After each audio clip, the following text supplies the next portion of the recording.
नमस्कार विद्यार्थी मित्रांनो, पोर्टलवरती जाहिरात कशी येते त्याची नेमकी प्रोसिजर काय असते हे या व्हिडिओच्या माध्यमातून आपण जाणून घेणार आहोत.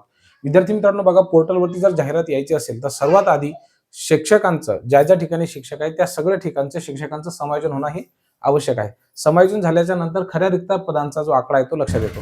एक गोष्ट लक्षात घ्या की मागची जी संच मान्यता झालेली होती त्यामध्ये जो रिक्त पदांचा आकडा आपल्याला दिसलेला आहे तर तो खरा आकडा नाहीये.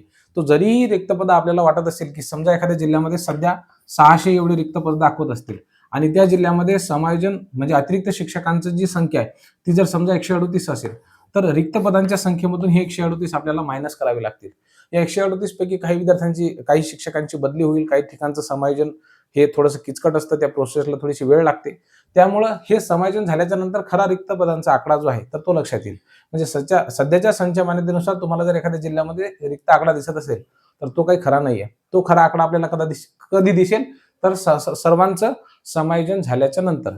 बघा, आता जर आपल्याला माहिती झालं किंवा एखाद्या जिल्ह्यामध्ये किती रिक्त पद आहेत, समजा उदाहरणार्थ आपल्याला माहिती झालं समायोजन झाल्याच्या नंतर 500 पद ही रिक्त आहेत.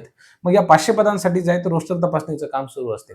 मग जी काही स्थानिक स्वराज्य संस्थेची शाळा असेल, मग ती जिल्हा परिषद असेल, नगर परिषद असेल किंवा मनपाची शाळा असेल किंवा इतर कुठलीही शाळा असेल तर त्यांचं रोस्टर तपासणीचं काम हे सुरू होते.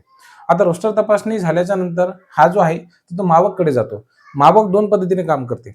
एक म्हणजे काहीतरी रोस्टर जर जे काही तयार केलेलं आहे ते जर समजा बरोबर असलं तर त्याला ग्रीन सिग्नल देते आणि मग ग्रीन सिग्नल जर दिलं तर मग विषयनिहाय तपशिलासाठी तो जातो. म्हणजे विषयनिहाय ऍड तयार होते. लक्षात घ्या, सुरुवातीला काय तपासले जाते? रोस्टर.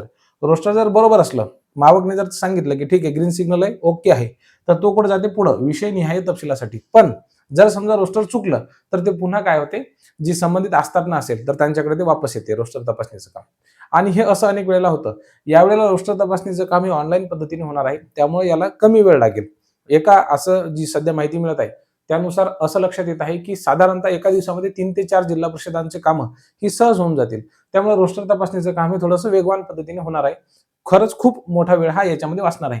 मग हे जर समजा रोस्टर अगदी बरोबर झालं, समजा आता ते पुन्हा तपासणी करून वापस आलं तर मग विषयनिहाय तपशिलासाठी तो जातो. विषयनिहाय जाहिरात तयार होते. ही जाहिरात पुन्हा एकदा तयार झाल्याच्या नंतर पुन्हा ती एकदा चेक केल्या जाते. ती जर समजा बरोबर असली तर मग ती पोर्टलकडे ऍड जनरेट करण्यासाठी जी प्रोसेससाठी जाते. मग पोर्टलवरती जो काही लॉग इन आयडी असते एखाद्या आस्थापनेचा तर ते त्या ठिकाणी ऍड जनरेट करू शकतात आणि मग ती ऍड जी आहे ती पवित्र पोर्टलला येते. असं करत करत फक्त समजा एखादा जिल्हा, समजा मी वाशिम जिल्ह्याचा आहे, मग वाशिम जिल्ह्याची ही सगळी प्रोसिजर होईल सगळ्या संस्थांसाठी, सगळ्या स्थानिक स्वराज्य संस्थांच्या शाळांसाठी, खाजगी आस्थापनांसाठी, सगळं सगळं याच्यामध्ये आलं.